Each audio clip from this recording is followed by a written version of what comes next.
Гладна кокошка прососонува. Новаа народна поговорка ми текнува кога ги гледам протестите што ги организира УПО за повисоки плати на дел од административците.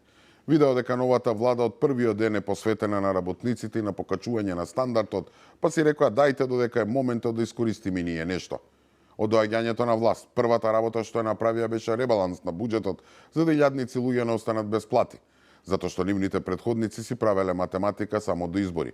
Го исполнија ветувањето за линеарно покачување на пензиите за 5000 денари, наречиси 300.000 пензионери.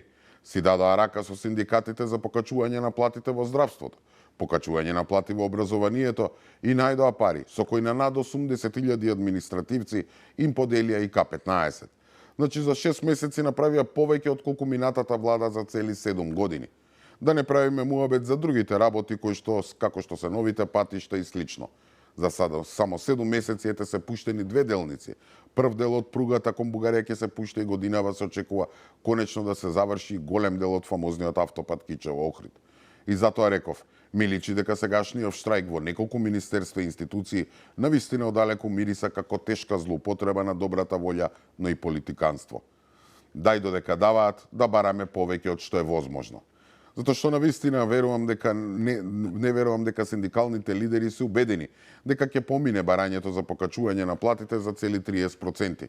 Тука видаа шанса политички да се позиционираат за да со време си почнат со уцените. Дали тоа го прават во своје име или во име на некоја политичка структура, не знам. Но не гледам на кој друг начин човек да го разбере се тоа што се случува. Па луѓето воопшто не ни се обидоа да почнат разговори со владата, да отворат диалог или слично. Тука ајде одма на штрајк.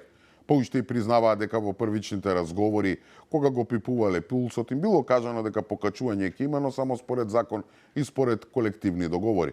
Но ете не добиле датум и не биле задоволни од сумата. Бараат цели 30%, а воопшто не ги интересира од каде парите.